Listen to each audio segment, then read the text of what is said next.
There's something I need to show you guys.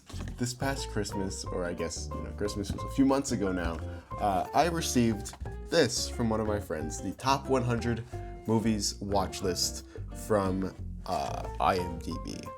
I have no clue if they update this every now and then, because I know this top 100 probably changes throughout the years. Basically, it's a series of 100 different movie posters, and the idea is you're gonna scratch off the ones that you've already seen in order to, get them to become colored, like how it shows on the box, And I thought this was a fun idea. I've seen a lot of the movies that are already on this list, but there's also a bunch that I haven't seen, and I thought this is a really good content form. I have 100 videos I can make now. I have over 100 videos I can do. Hi, future me here. I didn't say this in the video, but I'm doing reactions to all of these. In case you were wondering what kind of videos I was talking about. I should have probably said that. I don't know why I didn't. Anyways, back to the video. Bye. So that's what I'm gonna do. I'm gonna do almost all of them. I say almost all, and I'll explain why. I am going to be covering these films at random. I'm not going to follow along with the order of the poster. I'm not gonna be doing any of that. I have them all lined up on a wheel, and at the end of the previous reaction, I will be spinning this wheel, and we will find out what the next film we are watching is. Now, there's two exceptions to this rule, and I'm going to explain that to you.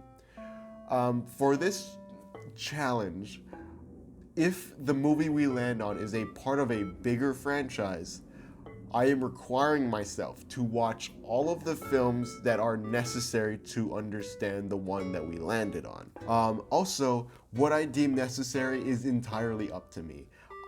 There's all three of the original Star Wars, the original Star Wars trilogy, all three of them are on that poster. I am not going to be covering the prequels. You can watch A New Hope without seeing The Phantom Menace and still get a lot out of that. You can still follow along with what's going on, right?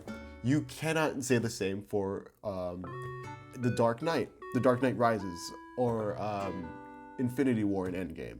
You have to have seen everything that came before it in order to understand that. Of course, they're all going to be separate videos. I'm not going to combine these franchises into one long video. I'm going to explain what I'm going to do for Marvel, because that is its own can of worms. But I'll get into that in a little bit.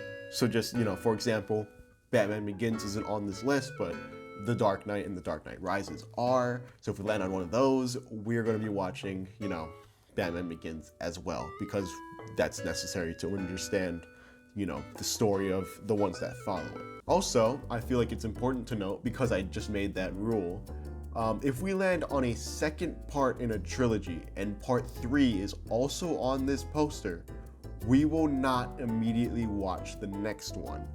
Meaning, we're gonna have to land on part 3. Assuming we do land on a part 2 of a trilogy, we will have to land on part 3 eventually. So that means it could happen right after, it could happen a long time after. We don't know. It could be the first thing we watch could be Empire Strikes Back. The last thing we could watch is Return of the Jedi. That's a possibility. That being said, however, if we land on a part 3 of a trilogy, we're just gonna be watching all 3 of them, just in a row, back to back to back. And then, since we already watched part 2, that's gonna be taken out of the list. If part 1's on the list, we're gonna be taking that out as well. It's just bang, And then obviously if we land on a part 1, like Lord of the Rings, Fellowship of the Ring, if we land on that, we're only gonna watch that, and then we have to wait until we hit, Return of the King or the Two Towers to continue on with that whole series. All right, now the MCU. Okay, there are like around 20 movies before we even hit Infinity War. I'm not going to just wait until we hit Infinity War and be like, oh yeah, now we're gonna spend the next 3 months just watching nothing but Marvel movies. I'm not doing that, okay? I will be starting on the Marvel films soon, and I'm going to be treating the Infinity War and Endgame spots on this wheel like a ticket to continue watching until that point, you know? So, otherwise we might not get, otherwise we might not be able to spin for another movie for a while if I hit Infinity War and Endgame and be like, okay, we gotta do all the Marvel films now. So I just gotta get started on that soon. If I do land on that soon-ish, and I'm nowhere near done with, the MCU, or nowhere near caught up to Infinity War and Endgame, I'm just gonna take me landing on Infinity War and Endgame as like an okay to like, okay, we can continue watching the MCU, we can continue watching, and we can watch Infinity War and Endgame. We don't have to wait. And if we do land on it, I'm just gonna spin again because why would I make you wait? That doesn't make sense to me. And that'll, whatever I land on that second time, assuming it's not Infinity War or Endgame, which are the other one that I didn't land on, that'll determine the actual next film in the series that we watch until we hit Infinity War and Endgame.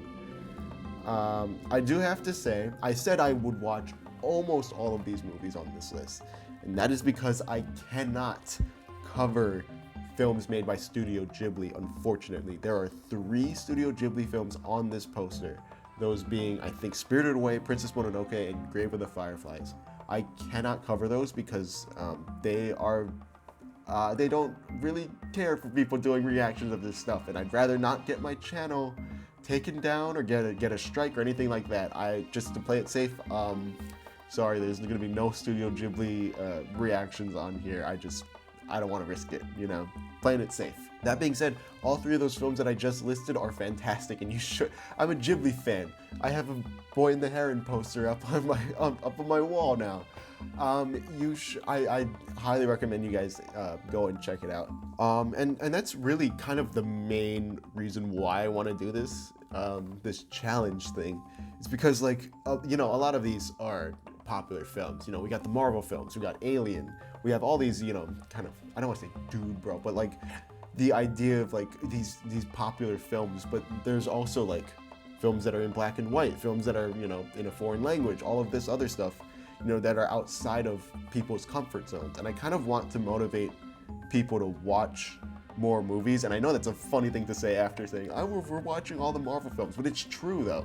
I want people to watch things outside of their comfort zone. It's healthy for the future of film to branch out, and and I think especially if you are someone that's interested in film, or a film student, it's important to branch out, find other things, find films from other cultures, just broaden your horizons a little bit. So that's kind of why it's a healthy mix of the popular stuff mixed with I don't want to say art house, but smaller, more niche stuff that people wouldn't watch otherwise. And with all that being said, I hope the franchise rule wasn't that confusing. Hopefully we will land on a franchise soon so we can understand what I mean by that. But we're going to be spinning right now just to see what the first thing is going to be that I am watching. I am very, very excited actually to figure that out. I have to get OBS all set up. There we go. Yeah, there's 97 entries on this wheel as of right now. We have to... I'm nervous. I'm not gonna lie to you. I'm nervous as to what I'm gonna land on, because if I land on any of the Lord of the Rings movies, that's gonna be a long fucking reaction, dude. It's gonna be crazy. But I guess the only way to find out what we're gonna be watching is to actually spin the wheel. So let's get into it. Let's see what we got. Really excited. I'm really nervous actually. Come on. What are we watching? What are we watching? What are we watching?